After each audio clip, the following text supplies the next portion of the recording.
Maria Valtorta, l'Évangile tel qu'il m'a été révélé, volume 7, la 3e année de la vie publique, 3e partie.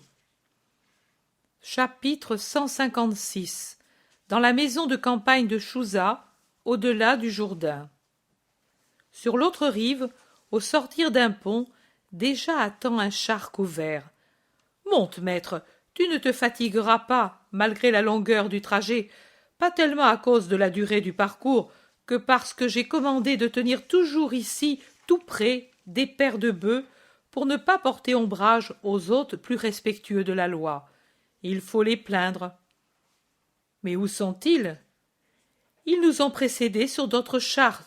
Tobit !»« Maître, dit le conducteur, qui est en train d'atteler les bœufs au joug. »« Les autres hôtes, où sont-ils ?»« Oh, très en avant, ils vont arriver à la maison. »« Tu l'entends, maître ?»« Mais si je n'étais pas venu ?»« Oh, nous étions certains que tu serais venu. Pourquoi n'aurais-tu pas dû venir ?» Pourquoi ? Chouza, je suis venu pour te montrer que je ne suis pas un lâche. Il n'y a de lâches que les mauvais, ceux qui ont des fautes qui leur font craindre la justice des hommes, malheureusement, alors qu'ils devraient craindre d'abord uniquement celle de Dieu. Mais moi, je n'ai pas de faute, et je n'ai pas peur des hommes. Mais Seigneur, ceux qui sont avec moi ont tous de la vénération pour toi, comme moi, et nous ne devons absolument pas te faire peur. Nous voulons te faire honneur, non t'insulter. Chouza est affligé et presque indigné. Jésus, assis en face de lui, alors que le char avance lentement tout en grinçant parmi les vertes campagnes, répond: plus que la guerre ouverte des ennemis, je dois craindre la guerre sournoise des faux amis, ou le zèle injuste des vrais amis, mais qui ne m'ont pas encore compris. Et tu es de cela. Ne te rappelles-tu pas ce que j'ai dit à Béthère ? Moi, je t'ai compris, Seigneur, murmure Chouza, mais pas très sûr de lui, et sans répondre directement à la question. Oui, tu m'as compris. Sous le coup de la douleur et de la joie, ton cœur est devenu limpide, comme après un orage et un arc-en-ciel, et limpide l'horizon. Et tu voyais juste. Puis, tourne-toi, Chouza, pour regarder notre mer de Galilée. Elle paraissait si limpide à l'aurore. Pendant la nuit, la rosée avait purifié l'atmosphère et la fraîcheur nocturne avait ralenti l'évaporation des eaux. Le ciel et le lac étaient deux miroirs de pur saphir qui se renvoyaient mutuellement leur beauté. Les collines tout autour étaient fraîches et pures comme si Dieu les avait créées pendant la nuit. Maintenant, regarde, la poussière des routes de la côte, parcourues par des gens et des animaux, l'ardeur du soleil qui fait fumer les bois et les jardins comme des chaudières sur un foyer et qui incendie le lac en faisant évaporer l'eau. Regarde comme tout cela a terni l'horizon. Auparavant, les bords paraissaient tout proches, limpides, comme ils l'étaient dans la grande limpidité de l'air. Maintenant, regarde, ils semblent trembler, offusqués, brouillés, semblables à des objets que l'on voit à travers un voile d'eau impure. C'est ce qui est arrivé pour toi. La poussière, l'humanité, le soleil, l'orgueil. Chouza, ne trouble pas ton moi. Chouza baisse la tête, jouant machinalement avec les ornements de son vêtement et la boucle de sa riche ceinture qui soutient son épée. Jésus se tait, en restant les yeux presque fermés, comme s'il avait sommeil. Chouza respecte son sommeil ou ce qu'il prend pour tel. Le char avance lentement en direction sud-est vers de légères ondulations qui sont, du moins je le crois, le premier échelon du haut plateau qui borde la vallée du Jourdain de ce côté oriental. Certainement, à cause de la richesse des eaux souterraines ou de quelques cours d'eau, les campagnes sont très fertiles et belles. Des grappes et des fruits apparaissent au milieu du feuillage. Le char prend un chemin privé en quittant la route principale et s'enfonce dans une allée très touffue où il trouve l'ombre et la fraîcheur, du moins relative, en comparaison de la fournaise de la grande route ensoleillée. Une maison basse, blanche, d'aspect distingué, se trouve au fond de l'allée. Des maisons plus humbles sont çà et là dans les champs et les vignobles. Le char franchit un petit pont et une barrière, au-delà de laquelle le verger fait place à un jardin dont l'allée est couverte de gravier. Au bruit différent que font les roues sur le gravier, Jésus ouvre les yeux. Chouza dit: « Nous sommes arrivés, maître. Voici les hôtes qui nous ont entendus et accourent. » Et en effet, un grand nombre de gens, tous de riches conditions, se groupent au commencement de l'allée, et ils saluent, avec de pompeuses révérences, le maître qui arrive. Je vois et reconnais Manahan, Timon, Éléazar, et il me semble en voir d'autres qui ne me sont pas inconnus, mais dont je ne puis dire les noms. Et puis un très grand nombre que je n'ai jamais vu, ou que du moins je n'ai jamais remarqué particulièrement. Il y en a beaucoup avec des épées, et d'autres qui n'en ont pas, étalent les abondantes fanfreluches des pharisiens, des prêtres ou des rabbins. Le char s'arrête, et Jésus en descend le premier, en s'inclinant pour saluer collectivement. Les disciples, Manahan et Timon, s'avancent pour échanger un salut particulier. Et puis, c'est Éléazar, le bon pharisien du banquet dans la maison d'Ismaël, et avec lui s'amènent 2 scribes qui tiennent à se faire reconnaître. Il y a celui qui a tariché eut son petit-fils guéri le jour de la première multiplication des pains, et l'autre qui nourrit la foule au pied de la montagne des béatitudes. Et un autre encore se ferait un passage, le pharisien qui, dans la maison de Joseph, au temps de la moisson, fut instruit par Jésus sur le vrai motif de son injuste jalousie. Chouza procède aux présentations, et je les passe sous silence, car c'est à en perdre la tête dans la foule des Simon, des Jean, des Lévi, des Éléazar, Nathanaël, Philippe, Joseph, etc., etc.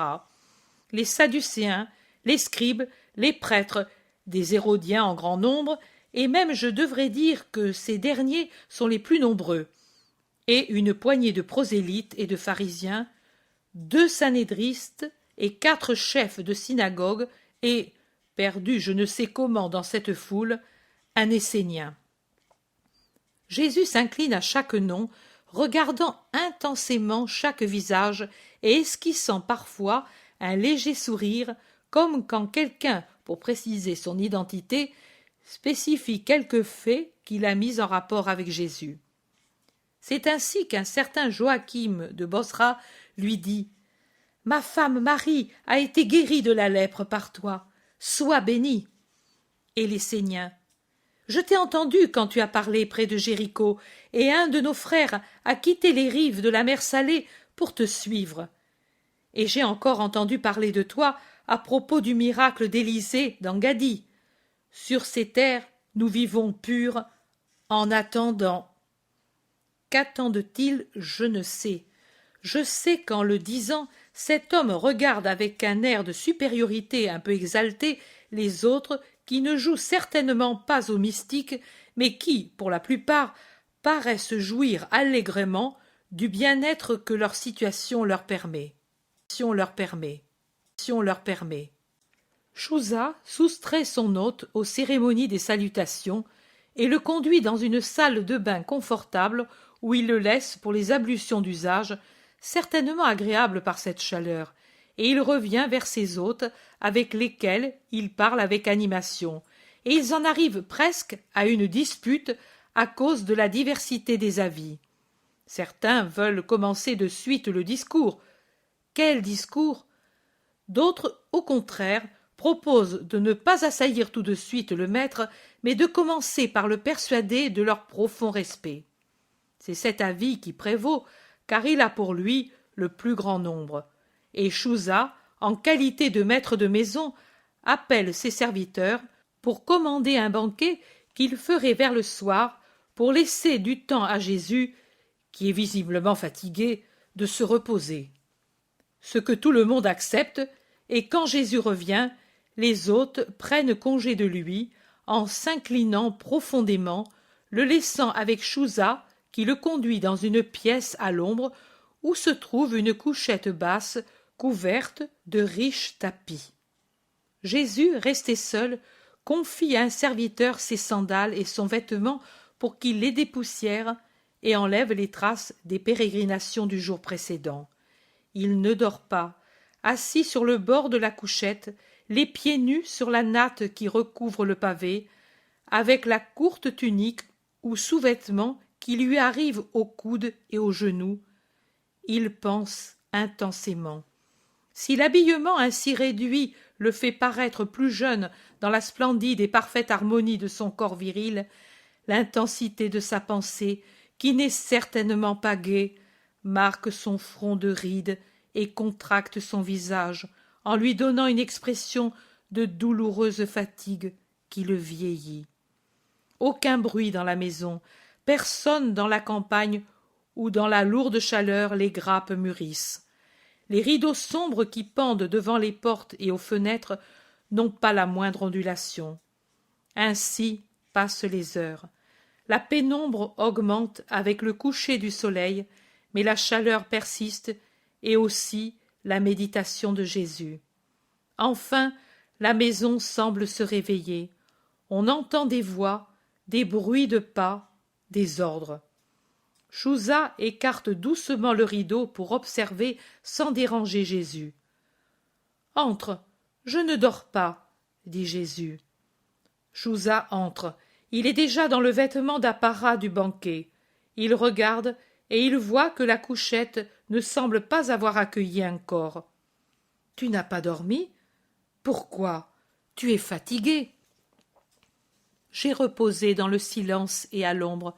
Cela me suffit. »« Je vais te faire apporter un vêtement. »« Non, le mien est certainement sec. Je préfère le prendre. J'ai l'intention de partir dès la fin du banquet. Je te prie de tenir prêt dans ce but le char et la barque. »« Comme tu veux, Seigneur. J'aurais voulu te garder jusqu'à demain, à l'aurore. »« Je ne puis. Je dois aller. » Chouza sort en s'inclinant. On entend de nombreux chuchotements. Il se passe un certain temps. Le serviteur revient avec le vêtement de lin tout frais lavé, parfumé de soleil, et avec les sandales nettoyées et bien graissées, toutes brillantes et assouplies. Un autre le suit avec un bassin, une amphore et des essuie-mains, et dépose le tout sur une table basse. Ils sortent.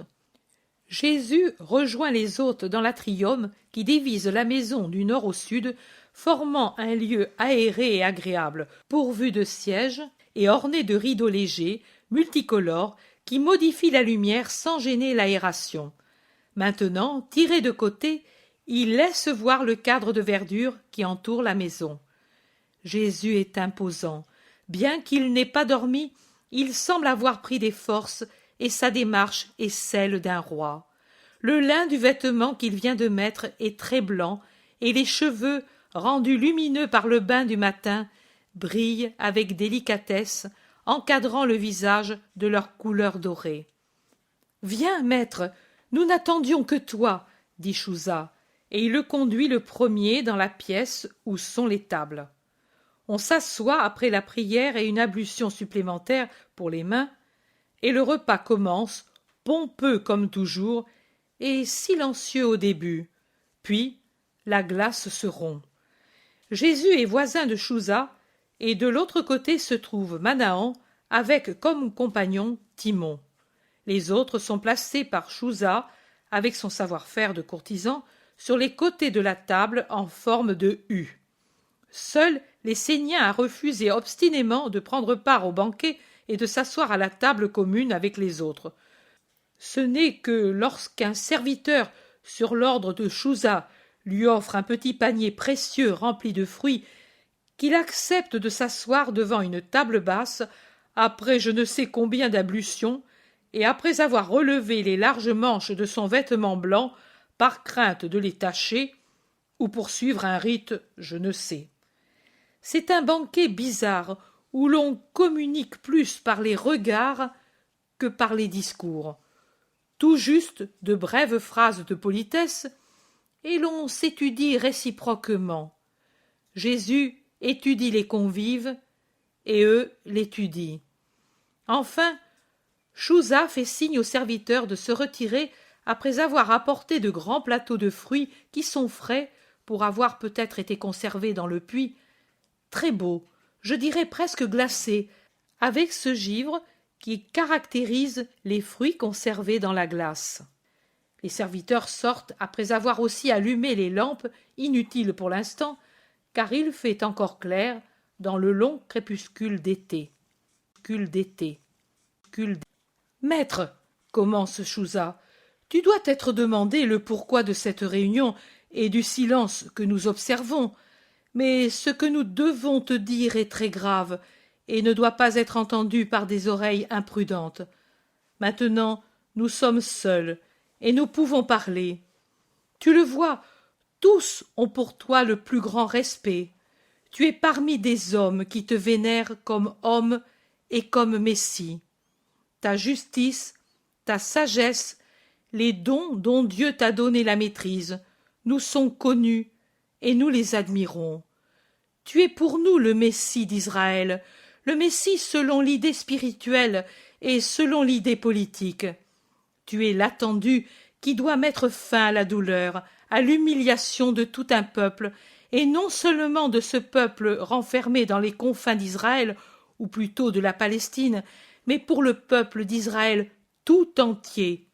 Des milliers et des milliers de colonies de la diaspora répandues par toute la terre, et qui font retentir le nom de Yahvé sous tous les cieux, et qui font connaître les promesses et les espérances qui maintenant se réalisent, d'un Messie restaurateur, d'un vengeur, d'un libérateur et créateur de l'indépendance véritable et de la patrie d'Israël, c'est-à-dire de la patrie la plus grande qui soit au monde.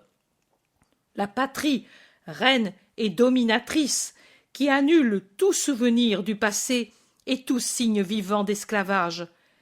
L'hébraïsme qui triomphe sur tout et sur tous, et pour toujours, parce qu'ainsi il a été dit, et qu'ainsi la chose s'accomplit. Seigneur, ici, devant toi, tu as Israël tout entier dans les représentants des différentes classes de ce peuple éternel, châtié par le Très-Haut, mais bien-aimé de lui qui le proclame sien. Tu as le cœur vivant et saint d'Israël avec les membres du Sanhédrin et les prêtres. Tu as la puissance et la sainteté avec les pharisiens et les sadducéens. Tu as la sagesse avec les scribes et les rabbis. Tu as la politique et la valeur avec les hérodiens. Tu as la richesse avec ceux qui sont fortunés. Le peuple avec les marchands et les propriétaires. Tu as la diaspora avec les prosélytes. Tu as jusqu'à ceux qui sont séparés et qui maintenant sont prêts à se réunir, parce qu'ils voient en toi l'attendu. Les Esséniens irréconciliables. Regarde, ô Seigneur, ce premier prodige, ce grand signe de ta mission, de ta vérité. Toi, sans violence, sans moyens, sans serviteurs, sans soldats, sans épée, tu rassembles tout ton peuple comme une citerne rassemble les eaux de 1000 sources.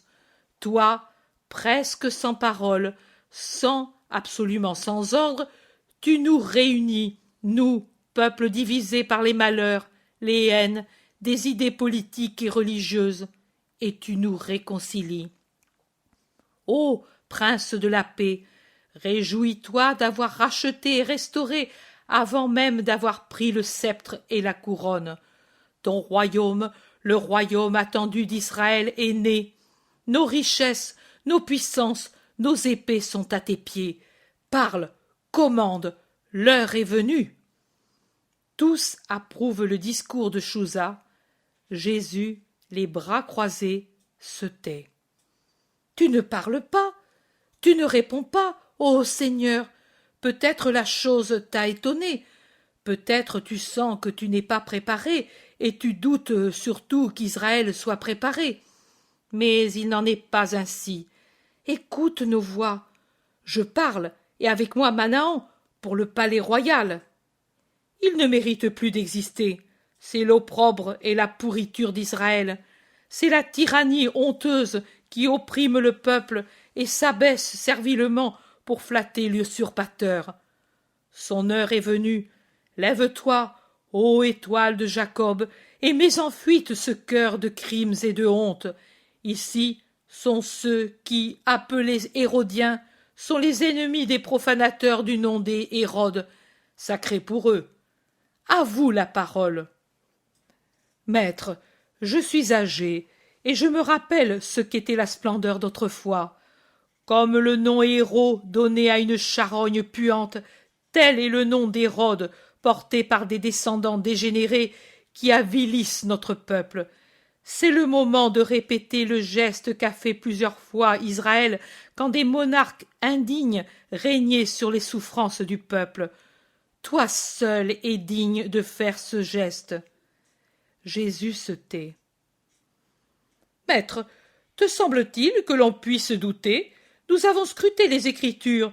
Tu es celui-ci, tu dois régner, dit un scribe.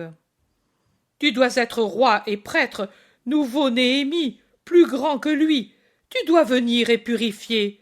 L'autel est profané, que le zèle du Très-Haut te presse, dit un prêtre.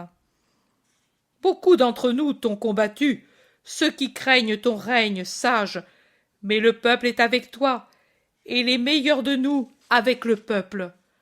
Nous avons besoin d'un sage. Nous avons besoin d'un pur, d'un vrai roi, d'un saint, d'un rédempteur. Nous sommes de plus en plus esclaves de tout et de tous. Défends-nous, Seigneur. Dans le monde nous sommes piétinés, car malgré notre nombre et notre richesse, nous sommes comme des brebis sans berger. Appelle au rassemblement par le vieux cri, à tes tentes, ô Israël, et de tous les points de la diaspora, comme une levée de troupes, surgiront tes sujets pour renverser les trônes vacillants des puissants qui ne sont pas aimés de Dieu. Jésus se tait toujours. Lui seul est assis, calme, comme s'il ne s'agissait pas de lui au milieu de cette quarantaine de forcenés. Je me rappelle à peine un dixième de leur raison, car ils parlent tous ensemble comme dans la confusion d'un marché. Lui garde son attitude et continue de se taire. Tous crient « Dis un mot, réponds !» Jésus se lève lentement en appuyant ses mains sur le bord de la table. Il se fait un silence profond. Brûlé par le feu de 80 pupilles, il ouvre les lèvres, et les autres les ouvrent comme pour aspirer sa réponse, et la réponse est brève, mais nette. « Non. » « Mais comment? Mais pourquoi? Tu nous trahis? Tu trahis ton peuple. Il renie sa mission. Il repousse l'ordre de Dieu. » C'est un vacarme, un tumulte. Les visages deviennent cramoisis, les yeux s'enflamment, les mains semblent menacées. Plutôt que des fidèles, ils semblent des ennemis. Mais c'est ainsi, quand une idée politique domine les cœurs, même ceux qui sont doux deviennent des fauves pour ceux qui s'opposent à leurs idées. Au tumulte succède un étrange silence. Il semble qu'après avoir épuisé leurs forces, ils se sentent épuisés, à bout.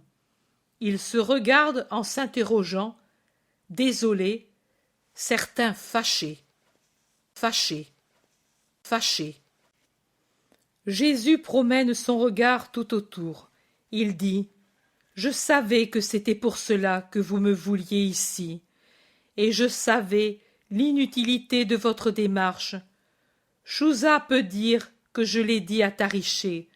Je suis venu pour vous montrer que je ne crains aucune embûche, parce que ce n'est pas mon heure, et je ne la craindrai pas quand l'heure de l'embûche sera venue pour moi, car c'est pour cela que je suis venu.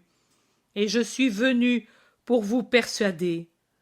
Vous, non pas tous, mais plusieurs d'entre vous, êtes de bonne foi. Mais je dois corriger l'erreur dans laquelle, de bonne foi, vous êtes tombés. Vous voyez, je ne vous fais pas de reproches, je n'en fais à personne, pas même à ceux qui, étant mes disciples fidèles, devraient être conduits par la justice et régler leurs propres passions avec justice.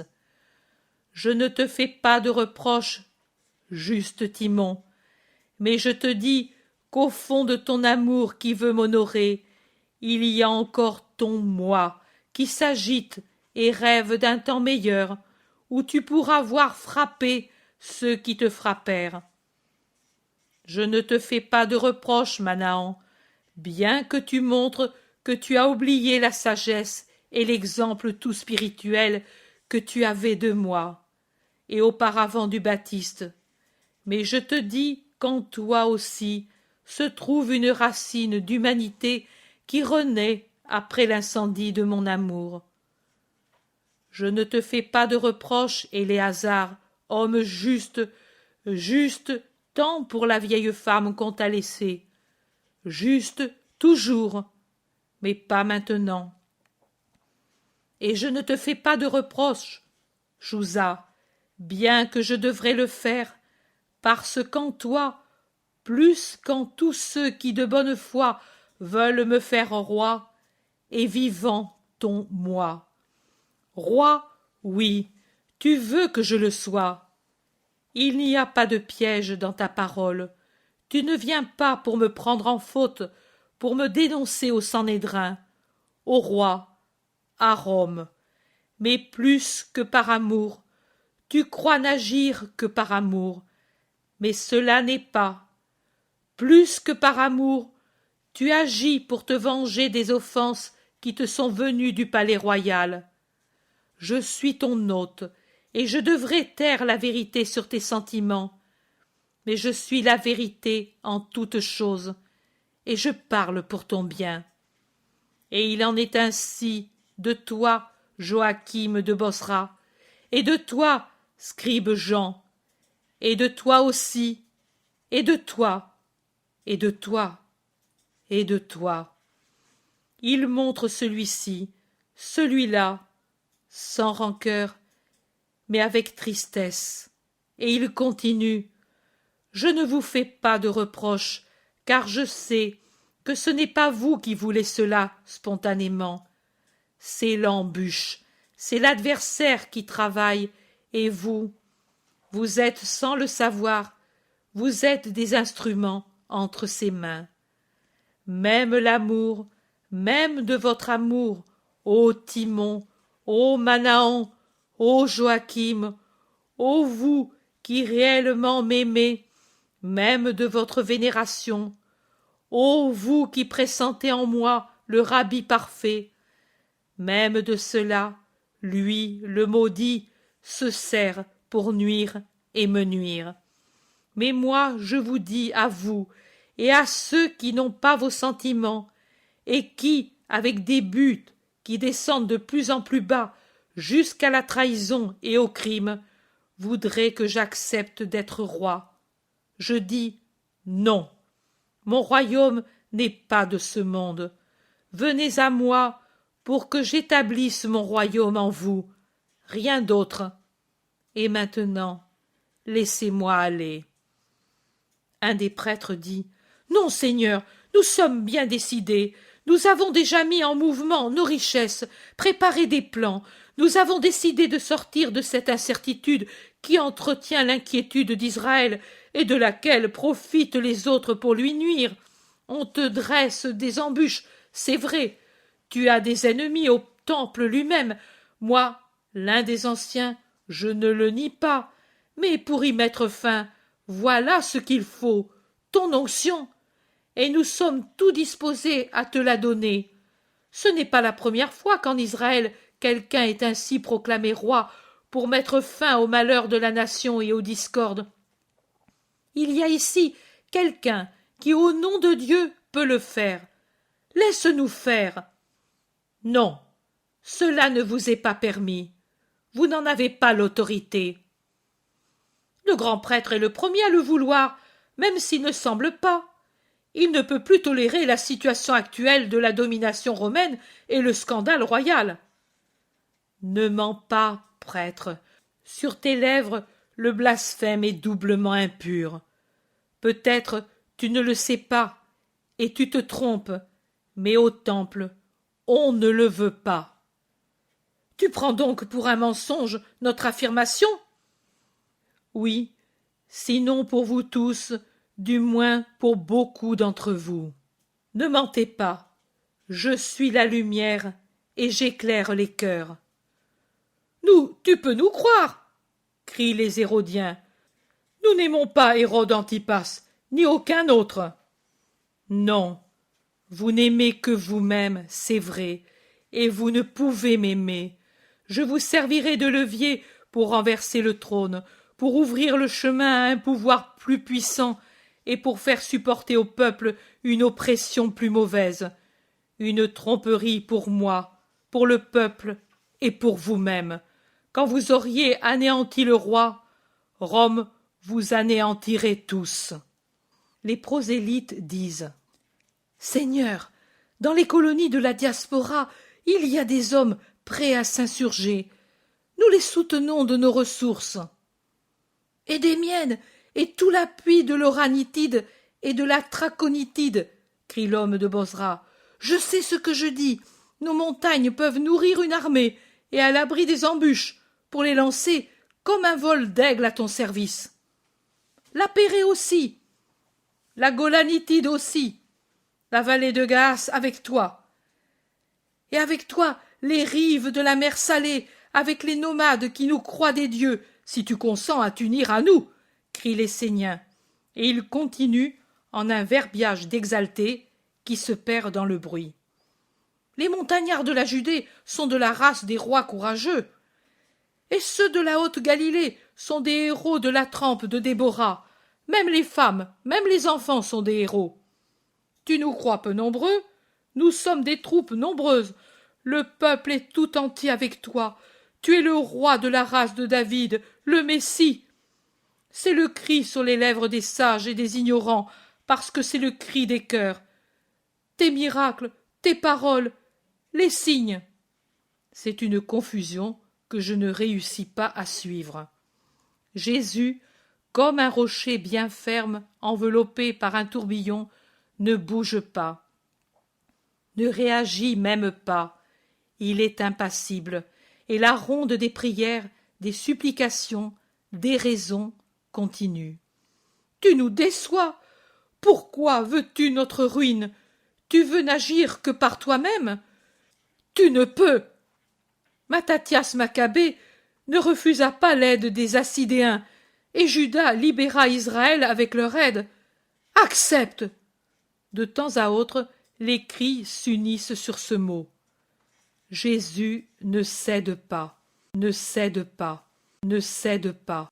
Un des anciens, très âgé, parlotte avec un prêtre et un scribe plus âgé que lui. Ils viennent en avant. Ils imposent le silence. C'est le vieux scribe qui parle, après avoir appelé aussi à lui Éléazar et les deux scribes Jean. Seigneur, pourquoi ne veux-tu pas ceindre la couronne d'Israël? Parce qu'elle ne m'appartient pas. Je ne suis pas fils d'un prince hébreu. Seigneur, peut-être tu ne le sais pas. Eux deux et moi-même, nous fûmes appelés un jour parce que 3 sages étaient venus pour demander où était celui qui était né roi des Hébreux. Comprends-tu? Né roi. On nous réunit, nous les princes des prêtres et des scribes du peuple, sur l'ordre d'Hérode le Grand, pour répondre à la question. Et avec nous, il y avait Hillel le juste. Notre réponse fut: à Bethléem de Juda. Toi, nous le savons, c'est là que tu es né, et de grands signes accompagnèrent ta naissance. Parmi tes disciples, il y a des témoins. Peux-tu nier que tu as été adoré comme roi par les 3 sages? Je ne le nie pas. Peux-tu nier que le miracle te précède, t'accompagne et te suit comme signe du ciel? Je ne le nie pas. Peux-tu nier que tu es le Messie promis? Je ne le nie pas. Et alors, au nom du Dieu vivant, pourquoi veux-tu tromper les espérances d'un peuple? Je viens pour accomplir les espérances de Dieu. Lesquelles? Celles de la rédemption du monde, de la formation du royaume de Dieu. Mon royaume n'est pas de ce monde. Reprenez vos ressources et vos armes, ouvrez vos yeux et vos esprits pour lire les Écritures et les prophètes, et pour accueillir ma vérité, et vous aurez le royaume de Dieu en vous. Non, les Écritures parlent d'un roi libérateur. De l'esclavage de Satan, du péché, de l'erreur, de la chair, du gentilisme, de l'idolâtrie. Oh, que vous a fait Satan, ô Hébreux, peuple sage, pour vous faire tromper sur les vérités prophétiques? Que vous fait-il, ô Hébreux, mes frères, pour vous rendre si aveugles? Que vous fait-il, ô mes disciples, pour que vous aussi, vous ne compreniez plus? Le plus grand malheur d'un peuple et d'un croyant, c'est de tomber dans une fausse interprétation des signes. Et ici se produit ce malheur. Des intérêts personnels, des préjugés, des exaltations, un amour mal compris de la patrie, tout sert à créer l'abîme de l'erreur dans lequel un peuple périra en méconnaissant son roi. C'est toi qui te méconnais. C'est vous qui vous méconnaissez et me méconnaissez. Je ne suis pas un roi humain, et vous, les 3/4 de vous rassemblés ici, vous le savez, et vous voulez mon malheur, et non mon bien.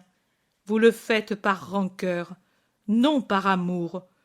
Je vous pardonne.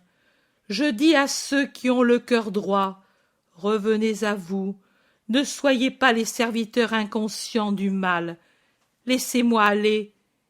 Il n'y a pas autre chose à dire. Un silence plein de stupeur. Éléazar dit: Je ne suis pas ton ennemi, je croyais bien faire, et je ne suis pas le seul. De bons amis pensent comme moi. Je le sais, mais dis-moi, toi, et sois sincère. Que dit Gamaliel? Le rabbi, il dit, oui, il dit, le Très-Haut donnera un signe si lui est son Christ. Il a raison. Et Joseph l'Ancien, que tu es le Fils de Dieu et que tu régneras en Dieu. Joseph est injuste. Et Lazare de Béthanie, il souffre, il parle peu, mais il dit que tu régneras seulement quand nos esprits t'accueilleront. Lazare est sage, quand vos esprits m'accueilleront. Pour le moment, vous, même ceux que je croyais des esprits accueillants, vous n'accueillez pas le roi et le royaume, et c'est cela qui fait ma douleur. En somme, tu refuses, crie-t-il en grand nombre. Vous l'avez dit. Tu nous as fait nous compromettre, tu nous fais du tort, tu, crient d'autres, hérodiens, scribes, pharisiens, sadducéens, prêtres. Jésus quitte la table et il va vers ce groupe, les yeux flamboyants. Quel regard! Eux, involontairement, se taisent, se serrent contre le mur. Jésus va vraiment visage contre visage, et il dit doucement, mais d'une manière incisive qui tranche comme un coup de sabre. Il est dit: Malheur à celui qui frappe en cachette son prochain et accepte des cadeaux pour condamner à mort un innocent. Moi, je vous dis, je vous pardonne, mais votre péché est connu du Fils de l'homme. Si je ne vous pardonnais pas, moi, pour bien moins, Yahvé a réduit en cendres plusieurs Israélites. Mais il est tellement terrible en le disant que personne n'ose bouger, et Jésus relève le lourd double rideau et sort dans l'atrium sans que personne ose faire un geste. Ce n'est que lorsque le rideau cesse de remuer, c'est-à-dire après quelques minutes, qu'il se remette. Il faut le rejoindre, il faut le retenir, disent les plus acharnés. Il faut se faire pardonner, soupirent les meilleurs, c'est-à-dire Manahan, Timon, des prosélytes, l'homme de Bosra, en somme ceux qui ont le cœur droit. Ils se pressent hors de la salle, ils cherchent, ils interrogent les serviteurs. Le maître, où est-il? Le maître? Personne ne l'a vu, pas même ceux qui étaient aux deux portes de l'atrium. Pas de maître. Avec des torches et des lanternes, ils le cherchent dans l'obscurité du jardin, dans la pièce où il avait reposé. Personne. Et il n'y a plus son manteau laissé sur le lit, son sac laissé dans l'atrium. Il nous a échappé. C'est un Satan. Non, il est Dieu, il fait ce qu'il veut. Il va nous trahir. Non, il nous connaîtra pour ce que nous sommes. Une clameur d'opinion et d'insultes mutuelles. Les bons crient « Vous nous avez séduits, traîtres, nous devions l'imaginer !» Les mauvais, c'est-à-dire le plus grand nombre, menacent, et, après avoir perdu le bouc émissaire contre lequel ils ne peuvent se tourner, les deux partis se tournent contre eux-mêmes. Et Jésus, où est-il? Moi, je le vois parce qu'il le veut, très loin, vers le pont à l'embouchure du Jourdain. Il va rapidement, comme si le vent le portait, ses cheveux flottent autour de son visage pâle. Son vêtement bat comme une voile dans la rapidité de la marche. Puis, quand il est sûr de se trouver à bonne distance, il s'enfonce dans les joncs et il prend la rive orientale. Dès qu'il a trouvé les premiers récifs de la haute falaise, il y monte sans se soucier du manque de lumière qui rend dangereuse l'escalade de la côte escarpée. Il monte jusqu'à un rocher qui surplombe le lac et où veille un chêne séculaire. Il s'assoit là, un coude sur le genou. Il appuie le menton sur la paume de la main, le regard fixé sur l'immensité qui s'embrume, à peine visible par la blancheur de son vêtement et la pâleur de son visage. Il reste immobile. Mais quelqu'un l'a suivi, c'est Jean, un Jean à peine vêtu, avec seulement son court vêtement de pêcheur, les cheveux raides de quelqu'un qui a été dans l'eau, haletant et pourtant pâle. Il approche doucement de son Jésus. Il semble une ombre qui glisse sur la falaise raboteuse. Il s'arrête à quelque distance. Il surveille Jésus. Il ne bouge pas. Il semble faire partie du rocher. Sa tunique de couleur sombre le dissimule encore plus. Seul le visage, les jambes et les bras nus se voient à peine dans l'ombre de la nuit. Mais quand, plutôt qu'il ne le voit, il entend pleurer Jésus, alors il ne résiste plus, et il s'approche, et puis l'appelle « Maître, maître, maître !» Jésus l'entend murmurer, et lève la tête. Prêt à fuir, il relève son vêtement. Mais Jean crie « Que t'ont-ils fait, maître, que tu ne reconnais plus Jean ?» Et Jésus reconnaît son préféré. Il lui tend les bras, et Jean s'y élance, et les deux pleurent pour deux douleurs différentes et un unique amour. Mais ensuite, les pleurs se calment, et Jésus le premier revient à la vision nette des choses. Il se rend compte que Jean est à peine vêtu avec sa tunique humide, déchaussée, glacée. « Comment donc es-tu ici dans cet état? Pourquoi n'es-tu pas avec les autres ?» Oh, ne me gronde pas, maître, je ne pouvais rester, je ne pouvais te laisser aller, j'ai quitté mon vêtement, tout, sauf cela, et je me suis jeté à la nage pour revenir à Tariché, et de là, par la rive, puis j'ai franchi le pont, et puis je t'ai suivi, et je suis resté caché dans le fossé près de la maison, prêt à venir à ton aide, au moins pour savoir s'il t'enlevait, s'il te faisait du mal, et j'ai entendu que l'on se disputait, et puis je t'ai vu passer rapidement devant moi. Tu paraissais un ange. Pour te suivre sans te perdre de vue, je suis tombé dans des fossés et des marécages, et je suis tout couvert de boue. Je dois avoir taché ton vêtement. Je te regarde depuis que tu es ici. Tu pleurais. Que t'ont-ils fait, mon Seigneur? T'ont-ils insulté, frappé? Non, ils voulaient me faire roi. Un pauvre roi, Jean, et plusieurs voulaient le faire de bonne foi, par un amour vrai, dans une bonne intention. Le plus grand nombre, pour pouvoir me dénoncer et se débarrasser de moi. Qui sont-ils? Ne le demande pas. Et les autres? Ne demande pas non plus leur nom. Tu ne dois pas haïr et tu ne dois pas critiquer. Moi, je pardonne. Maître, il y avait-il des disciples? Dis-moi cela seulement. Oui. Et des apôtres? Non, Jean, aucun apôtre. Vraiment, Seigneur? Vraiment, Jean. Ah, louange à Dieu pour cela. Mais pourquoi pleures-tu encore, Seigneur? Je suis avec toi. Moi, je t'aime pour tous. Et même Pierre et André et les autres. Quand ils m'ont vu me jeter dans le lac, ils m'ont traité de fou. Pierre était furieux, et mon frère disait que je voulais mourir dans les remous. Mais ensuite, ils ont compris, et ils ont crié « Que Dieu soit avec toi, va, va !» Nous t'aimons, nous, mais personne comme moi, pauvre enfant. Oui, personne comme toi. Tu as froid, Jean. Viens ici sous mon manteau. Non, à tes pieds, ainsi. Mon maître, pourquoi ne t'aiment-ils pas tous comme le pauvre enfant que je suis? Jésus l'attire sur son cœur en s'asseyant à côté de lui. Parce qu'ils n'ont pas ton cœur d'enfant. Ils voulaient te faire roi, mais ils n'ont pas encore compris que ton royaume n'est pas de cette terre. Ils n'ont pas compris. Sans donner de nom, raconte-moi, Seigneur.